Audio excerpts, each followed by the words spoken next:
Clip number 1578۔ اس clip میں آپ قرآن پاک کی سورہ رحمان کی آیت نمبر 10 سے 14 تک کی تلاوت، ترجمہ اور تفسیر قرآن صراط الجنان سماعت فرمائیں گے۔ بسم اللہ الرحمن الرحیم۔ ترجمہ، اللہ کے نام سے شروع جو نہایت مہربان رحمت والا ہے۔ والارض وضعها للانام فيها فاكهة والنخل ذات الأكمام والحب ذو العصف والريحان فبأي آلاء ربكما تكذبان۔ ترجمہ، اور اس نے مخلوق کے لیے زمین رکھی، اس میں پھل، میوے اور غلاف والی کھجوریں ہیں، اور بھوسے والا اناج اور خوشبودار پھول ہیں۔ تو اے جن و انسان، تم دونوں اپنے رب کی کون کون سی نعمت کو جھٹلاؤ گے؟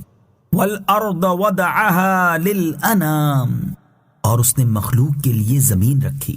تفسیر صراط الجنان میں ہے، ارشاد فرمایا کہ اللہ تعالیٰ نے اس مخلوق کے لیے زمین کو فرش کی طرح بچھا دیا جو اس میں رہتی اور بستی ہے، تاکہ وہ اس میں آرام کریں اور فائدے اٹھائیں۔ فیہا فاکہہ، اس میں پھل میوے ہیں۔ تفسیر صراط الجنان میں ہے، اس آیت اور اس کے بعد والی آیت میں اللہ تعالیٰ نے چند وہ منافع بیان فرمائے ہیں جو اس نے مخلوق کے لیے زمین میں پیدا فرمائے ہیں۔ ان آیات کا خلاصہ یہ ہے کہ زمین میں بے شمار اقسام کے پھل، میوے اور غلاف والی کھجوریں ہیں جن میں بہت برکت ہے، اور بھوسے والا اناج جیسے گندم اور جو وغیرہ پیدا فرمایا ہے۔ بھوسے کا فائدہ یہ ہے کہ اس میں اناج دیر تک محفوظ رہے گا، اور جب تم اناج استعمال کر لو تو وہ بھوسا تمہارے جانوروں کے چارے میں کام آئے گا۔ اور زمین میں طرح طرح کے خوشبودار پھول پیدا فرمائے تاکہ ان کی خوشبو سونگھ کر تمہیں فرحت حاصل ہو، اور وہ پھول تمہاری زیب و زینت میں کام آئیں۔ فَبِأَيِّ آلَاءِ رَبِّكُمَا تُكَذِّبَانِ، تو اے جن و انسان، تم دونوں اپنے رب کی کون کون سی نعمت کو جھٹلاؤ گے؟ تفسیر صراط الجنان میں ہے، یعنی اے جن و انس کی گروہ، جو نعمتیں تمہارے سامنے بیان کی گئیں ان میں سے تم دونوں اپنے رب عز و جل کی کون کون سی نعمت کو جھٹلاؤ گے؟ ہدایت اور نصیحت کرنے کا بہترین اسلوب۔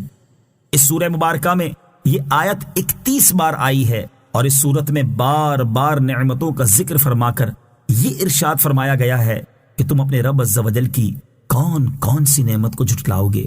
یہ ہدایت اور نصیحت کرنے کا بہترین اسلوب ہے، اور اس اسلوب کو اختیار کرنے کا مقصد یہ ہے کہ سننے والے کے نفس کو تنبیہ ہو اور اسے اپنے جرم اور کوتاہی کا حال معلوم ہو جائے کہ اس نے کس قدر نعمتوں کو جھٹلایا ہے، اور اسے اپنے کرتوتوں پر شرم آئے، اور اس طرح وہ نعمتوں کا شکر ادا کرنے اور فرما برداری کرنے کی طرف مائل ہو، اور یہ سمجھ لے کہ اللہ تعالیٰ کی اس پر بے شمار نعمتیں ہیں۔ حضرت جابر رضی اللہ تعالی عنہ فرماتے ہیں، نبی کریم صلی اللہ تعالی علیہ وآلہ وسلم اپنے صحابہ کرام علیہ رضوان کے پاس تشریف لائے اور ان کے سامنے سورہ رحمان شروع سے لے کر آخر تک پڑھی۔ صحابہ کرام علیہ رضوان یہ سورت سن کر خاموش رہے تو آپ صلی اللہ تعالی علیہ وآلہ وسلم نے ارشاد فرمایا، میں نے یہ سورت جنات کو سنائی تو انہوں نے تم سے اچھا جواب دیا۔ جب میں یہ آیت فَبِأَيِّ آلَاءِ رَبِّكُمَا تُكَذِّبَانِ پڑھتا تو وہ کہتے، اے ہمارے رب عز و جل، ہم تیری کسی نعمت کو بھی نہیں جھٹلاتے، اور تمام تعریفیں تیرے ہی لیے ہیں۔ خلق الانسان من صلصال كالفخار۔ ترجمہ، اس نے انسان کو ٹھیکری کی طرح بجنے والی سوکھی مٹی سے پیدا کیا۔ خلق الانسان من صلصال كالفخار، اس نے انسان کو ٹھیکری کی طرح بجنے والی سوکھی مٹی سے پیدا کیا۔ تفسیر صراط الجنان میں ہے، یہاں انسان سے مراد حضرت آدم علیہ نبینا علیہ الصلوۃ والسلام ہیں، اور اس آیت میں اللہ تعالیٰ نے آپ علیہ الصلوۃ والسلام کی پیدائش کی کیفیت کا ایک انداز بیان فرمایا ہے۔ قرآن پاک میں دیگر مقامات پر آپ علیہ الصلوۃ والسلام کی پیدائش کی کیفیت کے اور انداز بھی بیان فرمائے گئے ہیں۔ چنانچہ ایک مقام پر ارشاد فرمایا، هو الذي خلقكم من تراب۔ ترجمہ، وہی ہے جس نے تمہیں مٹی سے بنایا۔ ایک مقام پر ارشاد فرمایا وَلَقَدْ خَلَقْنَا الْإِنسَانَ مِنْ سُلَالَةٍ مِنْ طِينٍ۔ ترجمہ، اور بے شک ہم نے انسان کو چنی ہوئی مٹی سے بنایا۔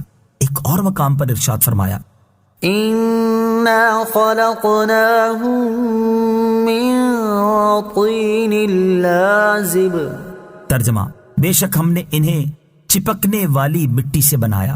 ایک مقام پر ارشاد فرمایا وَلَقَدْ خَلَقْنَا الْإِنسَانَ مِنْ صَلْصَالٍ مِنْ حَمَإٍ مَسْنُونٍ۔